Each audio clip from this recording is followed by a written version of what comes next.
Satisfy us in the morning with your unfailing love, that we may sing for joy and be glad all our days. That's a great thought before playing the piano or singing, of course, because I think of piano playing as singing so much. This instrument has the ability to sing, especially if you hear it live, played by a really seasoned professional who has his ear on that aspect of playing the piano. Some people can play all their lives and be incredibly great and never be thinking about the piano singing. But those that do will astound you by presenting to you with their skill the ability of the piano to have a singing tone very near a human voice. Now, of course, it's not a human voice, but it can give you that illusion of sustained tone. Of course, it can't do vibrato, but there's so much happening in the composition of someone who is composing with that in mind, and all the great composers thought of these things. So singing is really the goal of your practice and your work at the piano, to make that piano really have its own voice and have a continuing line which always moves forward, or if it sits still, it's something that is just beautiful to behold in its stillness, like a human voice that can just sing a single note. Anyway, so as we play, we can think of that verse. We're asking God to satisfy us, all of our deepest longings, longing for purpose, for good, and for wholeness in our hearts. So he's saying, the psalmist is saying, satisfy us, Lord, in the morning with your unfailing love, that we may sing for joy and be glad all our days. You'll find that verse in Psalm 90, it's verse 14. So today's piece is called Arietta. It is the seventh, making sure of that, it is the seventh in the series of 8 easy pieces for piano by Reinhold Glie. So the word Arietta obviously comes from aria, and most people know that an aria is something that a soloist in an opera would sing.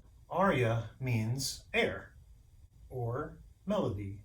So what you hear in a good singer is air moving. Okay.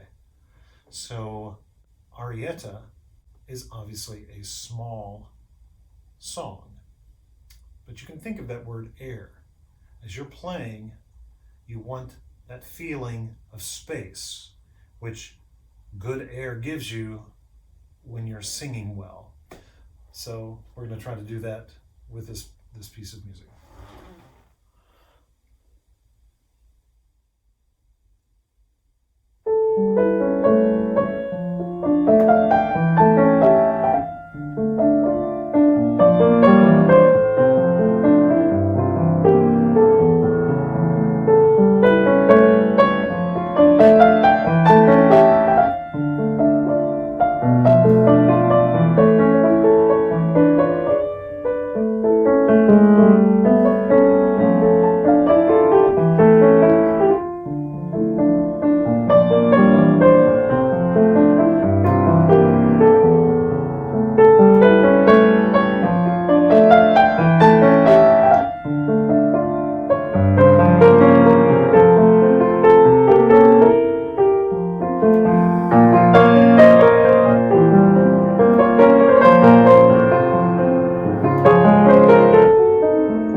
problems when you're recording is that you tend to get a little tensed up because you want to get through the whole, 4 pages or 3 or whatever it is, since we're doing short, small pieces right now.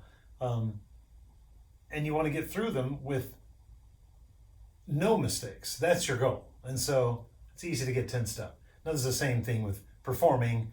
If you're playing for someone, even one person, just a friend of yours, and it's all quiet in the room and waits for you to strike the first note, it's almost debilitating. So you just have to breathe. You just got to take a little time and just pretend you're in your own world with no one around. So here's a bonus track. It is another Arietta, and it's Opus 12, number 1 by Edvard Grieg. And thought it'd be a nice little comparison. This one is marked on Dante in sostenuto or sustained. The previous one, the Glie, was allegretto, which is probably a little faster than this, possibly. Maybe I hear them both very similar, so you can judge.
Okay, so this is a level 6 Royal Conservatory piece, and the Arietta by Glie would be more like a level 8. I could not find it immediately. It may be in there, but that's probably where it sits because of the turns and trills are much more difficult.